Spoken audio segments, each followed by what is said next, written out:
नमस्कार, मैं रिजवाना। न्याय टीवी में आपका स्वागत है। कोर्ट राउंडअप की खबरें अब विस्तार से।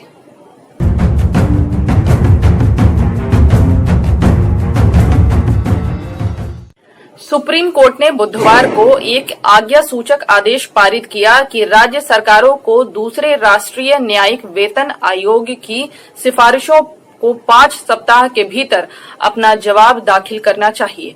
भारत के मुख्य न्यायाधीश की अगुवाई वाली पीठ ने आदेश दिया कि यदि राज्य उक्त समय के भीतर जवाब दाखिल नहीं करते हैं तो मुख्य सचिवों को व्यक्तिगत रूप से अधिसूचित तिथि पर अदालत में पेश होना होगा।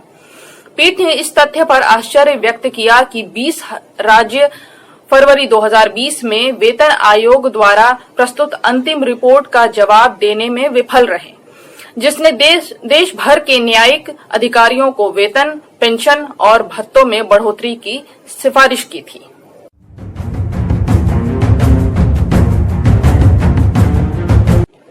राजधानी दिल्ली में तेजी से बढ़ते कोरोना संक्रमितों की संख्या पर दिल्ली हाईकोर्ट ने गुरुवार को दिल्ली सरकार को आड़े हाथ लिया है। हाईकोर्ट ने कहा है कि महामारी सरकार पर पूरी तरह से हावी हो गई है और दिल्ली जल्द ही कोरोना कैपिटल बनने जा रही है। हाईकोर्ट ने कहा है कि सरकार द्वारा उठाए जा रहे कदम पूरी तरह से विफल हो रहे हैं। जस्टिस हिमा कोहली और एस प्रसाद की बेंच ने नगर निगम सेवानिवृत्त कर्मचारी कल्याण समिति व अन्य की ओर से दाखिल याचिका पर सुनवाई के दौरान ये टिप्पणी की है। बेंच ने कहा है कि जिस तेजी से कोरोना के मामलों में बढ़ोतरी आ रही है, दिल्ली जल्द ही कोरोना की राजधानी हो जाएगी।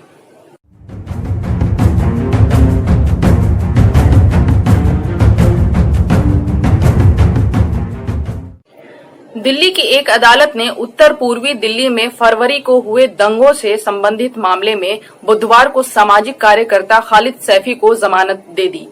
कोर्ट ने कहा है कि खालिद सैफी के खिलाफ महत्वहीन सामग्री के आधार पर तैयार किए गए आरोप पत्र में पुलिस ने कोई दिमाग नहीं लगाया और बदले की भावना तक चली गई। अदालत ये भी समझने में नाकाम रही कि साजिश रचने के दावे का केवल एक गवाह के बयान के आधार पर कैसे अनुमान लगाया जा सकता था। बयान में केवल इतना कहा गया है कि यूनाइटेड अगेंस्ट हेट के सदस्य खालिद सैफी ने कथित तौर पर शाहीन बाग में 8 फरवरी को सह आरोपी ताहिर हुसैन और उमर खालिद से मुलाकात की थी, लेकिन मुलाकात के विषय का खुलासा नहीं किया। अतिरिक्त सत्र न्यायाधीश विनोद यादव ने कहा कि इस मामले में बनावटी सामग्री के आधार पर खालिद सैफी को जेल में रखने की अनुमति नहीं दी जा सकती। खजूरी खास इलाके में हुए दंगों से संबंधित मामले में अदालत ने 20,000 रुपए राशि की जमानत के बाद सैफी को राहत प्रदान कर दी। अदालत ने कहा है कि यदि खालिद सैफी ही मुख्य आरोपी ताहिर हुसैन को बैठक में ले गया था, तब सैफी को भी ताहिर हुसैन की तरह अन्य 10 मामलों में सह आरोपी बनाया जाना चाहिए था, जो मामला नहीं है। उन्होंने ये भी कहा कि गवाह का बयान 27 सितंबर को दर्ज किया गया, जो अपने आप में एक विश्वसनीय को दर्शाता है।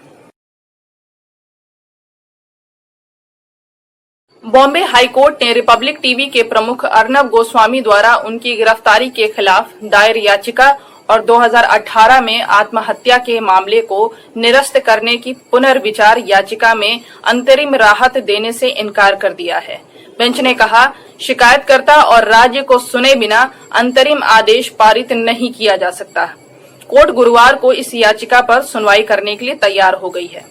जस्टिस एस के शिंदे और एम एस कर्णिक की खंडपीठ ने भी अदन्य नाइक द्वारा दायर याचिका पर विचार किया और अपने पिता की आत्महत्या की प्राथमिकी के संबंध में दायर ए समरी की फिर से जांच करने की मांग की, जिसमें अर्नब गोस्वामी को गिरफ्तार किया गया है।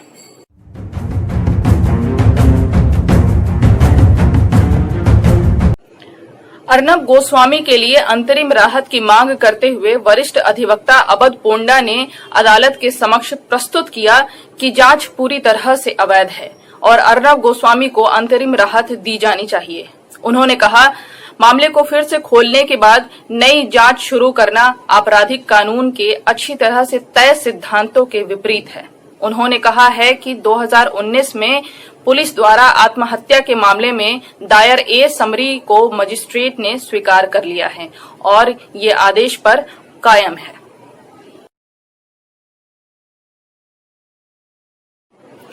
अदालत ने कहा है कि उत्तरदाता पूर्व सूचना के हकदार हैं। हमें राज्य को नोटिस जारी करना होगा और हम छुट्टियों के बाद किसी अन्य मामले पर सुनवाई करेंगे। इस बिंदु पर पोंडा ने अदालत से इस मामले में हस्तक्षेप करने का आग्रह किया क्योंकि एक नागरिक को अवैध रूप से हिरासत में लिया गया है। उन्होंने कहा, यहाँ तक कि एक दूसरे के अवैध हिरासत को संवैधानिक अदालत द्वारा नहीं माना जा सकता है। मुझे रिहाई का एक अंतरिम आदेश दिया जाना चाहिए। यदि मैं इस अदालत को संतुष्ट कर सकता हूँ तो न्याय के सिरों की मांग है। अंतरिम जमानत पर रिहा किया जाना चाहिए। संवैधानिक अदालत को एक नागरिक के बचाव में आना चाहिए जिसके साथ गलत व्यवहार किया गया है। हालांकि जस्टिस शिंदे ने माना कि याचिकाकर्ता के पास अन्य उपाय हैं और वो रिमांड आदेश को चुनौती दे सकते हैं। वरिष्ठ अधिवक्ता हरीश साल्वे, जो अर्नब गोस्वामी के लिए भी उपस्थित हुए, उन्होंने अदालत से हस्तक्षेप की अनुमति मांगी और कहा कि प्रश्न में एक नागरिक की स्वतंत्रता शामिल है।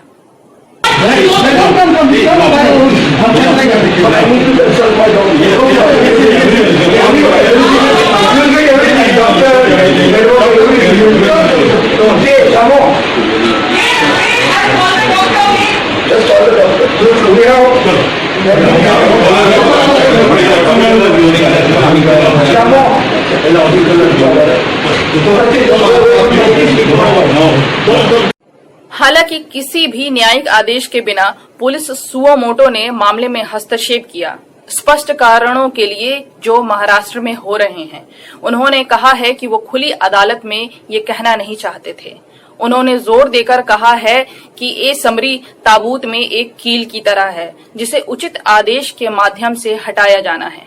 उन्होंने प्रस्तुत किया, पुलिस की जांच फिर से खोलने से मजिस्ट्रेट के प्रति सम्मान का पता चलता है। पुलिस ने मामले को फिर से खोलने के बारे में 15 अक्टूबर 2020 को मजिस्ट्रेट को केवल एक सूचना दी थी। न्यायालय ने उन्हें अनुमति नहीं दी।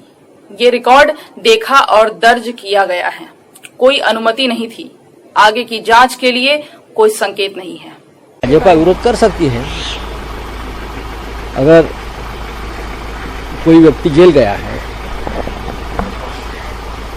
और वो 306 या 307 जैसा गुनाह है और वो व्यक्ति उनको लगता है कि भाजपा का कार्यकर्ता है, भाजपा का लाउड स्पीकर है और या और किसी पार्टी का, तो उस पार्टी का वो राष्ट्रीय कार्यक्रम हो सकता है। मैं उसमें नहीं जाऊंगा।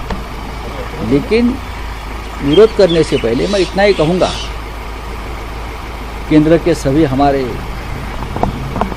जो कैबिनेट के सदस्य हैं या महाराष्ट्र के बीजेपी के वरिष्ठ नेतागण हैं, कि आप एक बार जाकर